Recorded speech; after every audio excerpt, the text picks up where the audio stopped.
Well, me and Matt were thinking about a whole range of names. We were throwing just about everything we could out there to see what would really stick, and nothing really stuck. But I've always been pretty poor at coming up with names for bands, for projects, for songs, for EP names, all this sort of stuff. I've never been really that good at it. I always make really cliche things up. But I did one day just tell Matt, about 3 weeks ago or so, well, it's going to be really childhood centered, so why don't we base something around memories or something? And Matt, being Matt, immediately throws out Stories from the Summer, and I just love it, and I've loved it ever since. And it will make a little bit more sense when I talk about the actual song meanings a little bit more, why it's so childhood sort of centered, why I'm going with the whole Stories from the Summer thing, why we're both really connected to this idea. But yeah, I really like the name, and I hope everyone else does.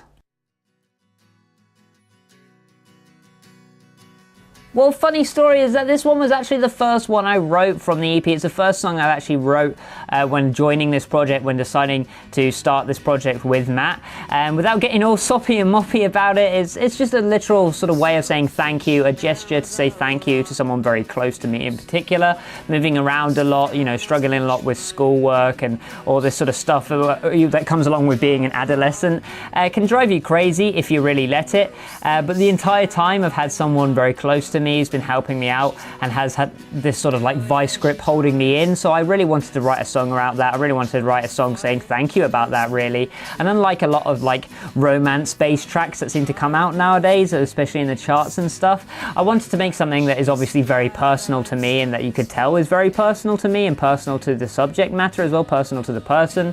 Hence why I threw in some stuff about physical features and what we are like as individual people, and the way we complement each other as well, our sort of interactions. And it's one of those that will hopefully get the crowd clapping when we're playing live, and it's great fun to sing too. It's one of my favorite to sing. To be honest with you, I'm probably not the best one to really ask about this song, because this is Matt's baby. Matt wrote every sort of part of this track altogether. I just added the keys, and that was the only thing I wrote to do with this track at all. But it's an awful lot of fun, and I love playing it live. It's one of my favorite chord progressions to play. It's so simple, but it just works ever so well. It's really catchy as well. I think Matt did an excellent job with this track. It's about mental health, of course, but with like a uniquely British twang to it. Again, making a little more of a real sort of subject here, making it a little less dramatized, I guess.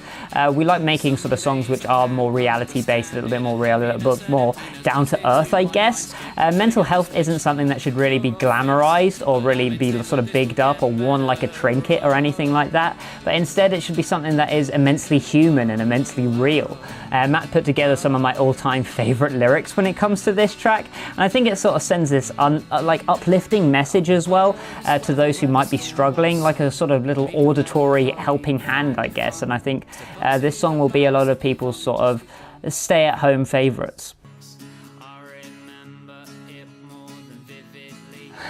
Well, this one's probably the easiest to talk about, because again, I love writing music about personal stories and stuff like that. Again, this one was very much my little love child, and Matt just added a whole ton of just fun into it. When we were recording it live, we added some lovely little finger picking things, which he did, and it sounds fantastic. Yeah, this song is about sort of literal experiences from when I was younger, and in case you can already tell, I love using the word literal when describing my own lyrics. I could write about heartbreak, of course. I could write about, hitting up the bottle when I'm feeling all destroyed and sad, but it would be really insincere, I guess, and that's why I wanted to write a track like this, because with the exception of a few occasions, I've never really properly went through these sort of distraught type things. And I've had a great go of things when it came from my childhood to my teenagehood, so why not write about some of the good stuff from that? Why concentrate on just sad stuff and depressing type stuff when you've got some fun stuff to talk about? So I wanted to write yet another sort of fairly happy track, I guess, this time around. A subject close to me, as a childhood friend, and I guess you can already guess his name, obviously. I like writing music about particular people, and again about how I might compliment a particular person or how we complement each other, and the lyrics within this track basically are like a collage of all the fun I had growing up, and it was a very sort of typical childhood type stuff, I guess, like any bloke really does, but again it has this sort of British twang to it. Wanted to make it down to earth, didn't want to like glamorize it and gloss it all up. The chorus in particular is about sort of looking back at that time fondly, remembering how like invincible you feel as a child. And as the song, you know, goes on to say, obviously me and him grew apart, you know, us friends always do end up growing apart, but that isn't a bad thing per se, because you know, when we were friends, we made a hell of a good go of it. To be honest with you, I probably can't even answer this question. I'm sort of hoping, me and Matt are really hoping to release this EP sometime this month. We want a release show, which we're still planning in Oxford.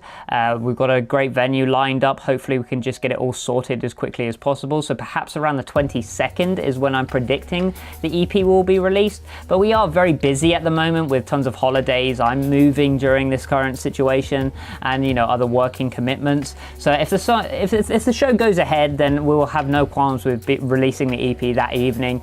But if it doesn't, we will either release it then just anyway, or wait until the right time to really release it. It's a bit of a difficult one at the moment.